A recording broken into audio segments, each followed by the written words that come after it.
Dear students, आज मेरी ये ऑनलाइन की दूसरी क्लास है जिसमें जो कल की क्लास में मैंने असामान्य मनोविज्ञान का जो अर्थ बताने की कोशिश करी थी, आप लोगों को समझाने की कोशिश करी थी, उसी के एडिशन में कुछ और नई बात बताना चाहता हूँ कि असामान्य मनोविज्ञान क्या होता है, इसमें हम किन चीज़ों का अध्ययन करते हैं, इसके बारे में थोड़ा सा एक बेसिक बैकग्राउंड आप लोगों के लिए प्रिपेयर करना चाह रहा हूँ, जिससे मुझे आगे की क्लासेस पढ़ाने में बहुत सुविधा प्राप्त हो। प्यारे बच्चों, हम सब जानते हैं कि प्रकृति ने मनुष्य को अनेक गुण से संवारा है और इन्हीं गुणों में से एक गुण जिज्ञासा का भी है। इस क्यूरोसिटी के कारण मनुष्य न केवल अपने बारे में, दूसरों के बारे में भी जानकारी प्राप्त करने का प्रयास करता है और इसी के फलस्वरूप विभिन्न प्रकार के विज्ञानों का जन्म हुआ। और असामान्य मनोविज्ञान भी मनोविज्ञान की ही एक ब्रांच है, एक शाखा है, जो व्यक्ति को न केवल अपने व्यवहार के बारे में, दूसरे व्यक्तियों के व्यवहार के बारे में भी, वो भी स्पेसिफिकली वातावरण के परिप्रेक्ष्य में समझे। और इस समझने की कोशिश से ही इस असामान्य मनोविज्ञान का जन्म हुआ। जहां प्रथम वर्ष की कक्षाओं में हम लोगों ने भली प्रकार से पढ़ा था कि प्राणी के व्यवहार का वैज्ञानिक अध्ययन मनोविज्ञान कहलाता है। तो फिर यह असामान्य मनोविज्ञान में हम क्या पढ़ेंगे, या इसकी परिभाषा क्या हुई? तो प्राणी के व्यवहार के अध्ययन करने के फलस्वरूप कि कैसे हम प्राणी के व्यवहार का अध्ययन करें और व्यक्ति किस प्रकार से व्यवहार करे, और वो भी वैज्ञानिक रूप से उसका अध्ययन करना, मनोविज्ञान कहलाता है। सामान्य मनोविज्ञान कई शाखाएं, उसमें मनोविज्ञान की कई शाखाएं हैं। उसमें साइकोलॉजिकल प्रोसेसेस, मनोवैज्ञानिक प्रक्रियाएं, जिसे आप लोगों ने फर्स्ट ईयर में पढ़ा है सामान्य मनोविज्ञान के नाम से, बाल मनोविज्ञान, असामान्य मनोविज्ञान, प्रयोगात्मक मनोविज्ञान, समाज मनोविज्ञान, नैदानिक मनोविज्ञान, शिक्षा मनोविज्ञान, व्यवहारिक मनोविज्ञान इत्यादि मुख्य रूप से दृष्टिगत होती है।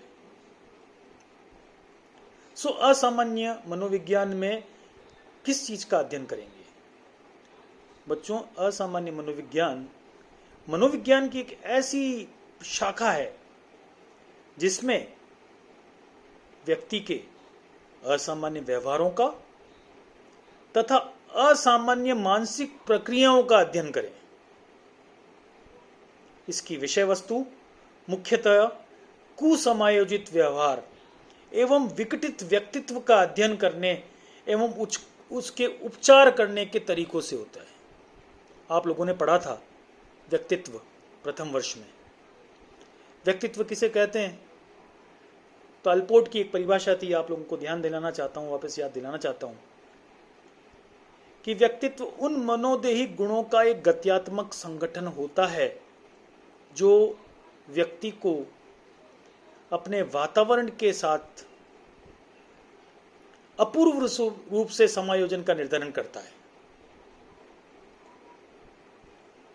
सो यहां कहना चाहता हूं, it is a dynamic organization of psychophysical systems which determines the individual's unique adjustment with the environment। तो अब ये एनवायरमेंट के साथ एडजस्ट करते समय कुछ न कुछ ऐसा व्यवहार कर लेता है अगर व्यक्ति जो मान्य नहीं है समाज के द्वारा, या जिसके जो व्यवहार करने के जो मानक बने हुए हैं, जो नॉर्म्स बने हुए हैं, उसके अकॉर्डिंगली नहीं है, तो वह व्यवहार असामान्य कहलाएगा। जैसे उदाहरण के लिए, अगर हंसने का समय आए और व्यक्ति हंसता है तो सामान्य व्यवहार है।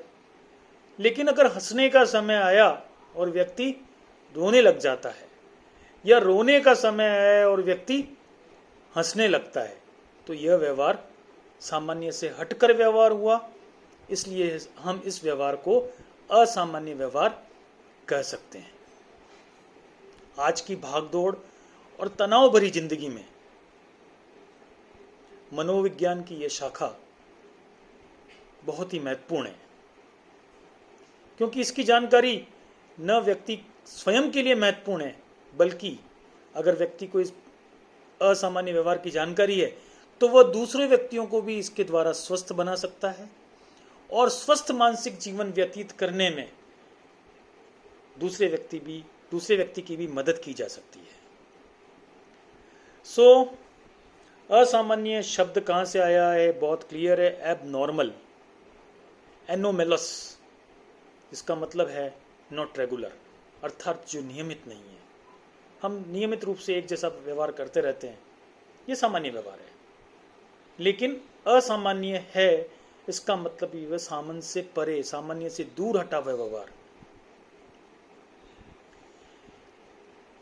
ऐसा व्यवहार, ऐसी अनुभूतियां, ऐसे रिस्पॉन्सेस जो अनोखे, असाधारण एवं पृथक है, जो दूसरों से अलग है, उन सभी प्रकार के व्यवहार, उस प्रकार की अनुभूतियां को हम असामान्य कह सकते हैं।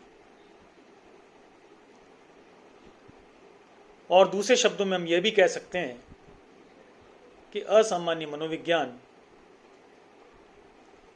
मनोविज्ञान की वह शाखा है जिसमें असामान्य व्यवहार एवं असामान्य व्यक्तित्व का अध्ययन किया जाता है। जब हम व्यक्तित्व की बात करते हैं तो बहुत स्पष्ट रूप से सामने नजर आता है कि unique adjustment with the environment. तो असामान्य व्यवहार वाले व्यक्ति, they are maladjusted with the environment, जो कि व्यक्ति स्वयं के लिए एवं जिस समूह में वह रह रहा है उन दोनों के लिए हानिकारक हो। इनफैक्ट देखा जाए तो सामान्य मनोविज्ञान की समस्त विधियां, all the methods, the concepts, the rules, the theories, the principles, all are applied in this abnormal psychology also. हम असामान्य मनोविज्ञान में अनेक प्रकार की असमानताओं का अध्ययन करते हैं। कुछ टर्म्स के नाम बता रहा हूं जो मैं आपको समय के साथ समझाऊंगा। कुछ टर्म्स हैं, साइकोन्यूरोसिस, मनस्ताप। इसमें भी कई प्रकार के रोग है जो आपको इस वर्ष मैं पढ़ाऊंगा। बेसिकली साइकोन्यूरोसिस का ओरिजिन एंग्जाइटी से हुआ है, दुश्चिंता, अकारण चिंता, बिना किसी कारण के चिंतित होना कि आज मेरे साथ ऐसा हो जाएगा, ऐसा हो गया तो ऐसा हो जाएगा, ऐसा हो गया तो ऐसा हो जाएगा। ये सब साइकोन्यूरोसिस के सिम्टम्स हैं। इसमें भी कई प्रकार की बीमारियां आती है। जनरलाइज्ड एंग्जाइटी डिसऑर्डर, जिसे जीएडी कहते हैं, उसके बाद फोबिया, दुर्भीति, ऑब्सेसिव कंपल्सिव न्यूरोसिस, मनोग्रस्तता, बाध्यता,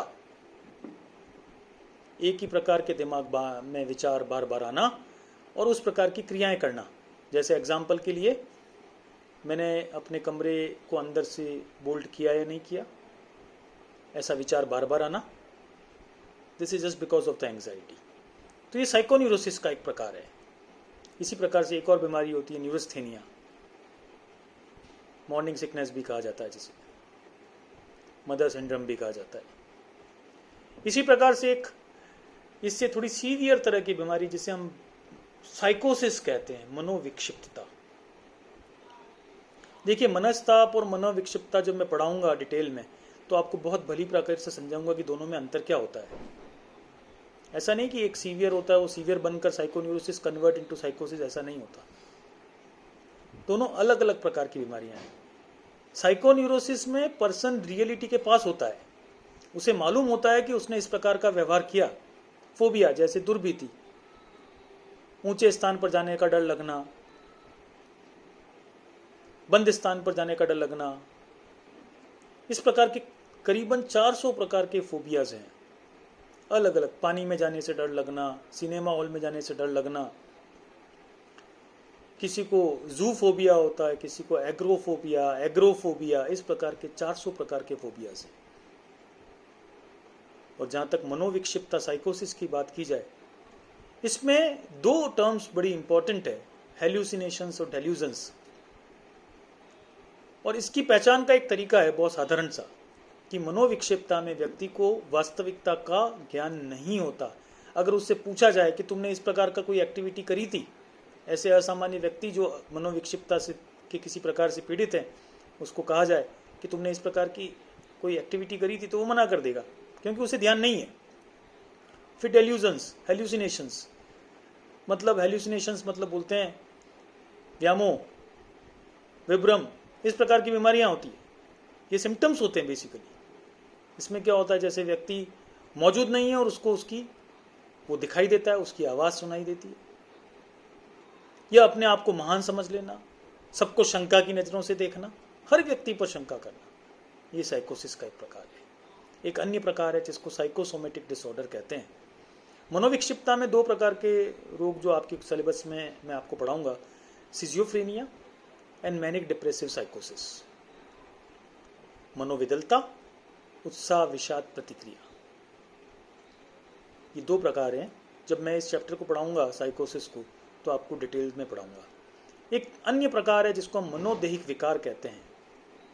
इस मनोदैहिक विकार में व्यक्ति, इसका कारण तो मनोवैज्ञानिक होता है और प्रभाव शरीर पर पड़ता है। कई प्रकार की बीमारियां हैं, जैसे एक्जिमा, अस्थमा, ये कुछ बीमारियां हैं जिसको psychosomatic cardiovascular disease, hypertension, stress ज़्यादा हो जाती है तो हाइपरटेंशन का रोगी हो जाता है। This is a psychosomatic disorder. इसका रीजन तो मनोवैज्ञानिक है और प्रभाव किस पर पड़ रहा है, शरीर पर पड़ रहा है। इसके अलावा एक और असामान्य जो व्यवहार होते हैं, उसमें एक मानसिक दुर्बलता, उनकी कैटेगरीज में एक मानसिक दुर्बलता भी एक प्रकार है, मेंटल रिटार्डेशन। वास्तविक आयु तो वृद्धि होती जा रही है, लेकिन शारीरिक आयु की तो वृद्धि होती जा रही है, लेकिन मानसिक आयु की वृद्धि नहीं हो रही है। इनको हम मेंटल रिटार्डेशन कहते हैं, मानसिक दुर्बल। इसके अलावा कुछ कैरेक्टर्स रिलेटेड डिसऑर्डर्स भी हैं, जिसमें क्राइम्स, अपराध करना, अल्कोहलिज्म और सोशल डिसऑर्डर्स भी हैं, सामाजिक व्याधियां भी हैं। तो इस सब प्रकार की बीमारियों का न केवल सिम्टम्स का अध्ययन किया जाता है, बल्कि कुछ मनोवैज्ञानिक तरीके ऐसे हैं जिनके द्वारा इसको इलाज करने के बारे में भी बताया जाता है। सो आज के लिए इतना काफ़ी है। कल की क्लास में हम और इस असामान्य व्यवहार को अलग अलग प्रकार से समझने की कोशिश करेंगे। बच्चों, आप वीडियोस ज़रूर देखें, क्योंकि ये आपके पढ़ाई का में आवश्यक है। इस बार लाइव क्लासेस नहीं हो पा रही है, मैं भी कोशिश करूँगा कि जूम से और मैं आपकी लाइव क्लास को किसी तरीके से मैनेज करूँ। थोड़ा सा आप कुछ दिनों तक वीडियोस को देखिए, उसके बाद मैं लाइव क्लासेस भी स्टार्ट कर दूँगा। थैंक यू बच्चों, थैंक यू। ओके, कल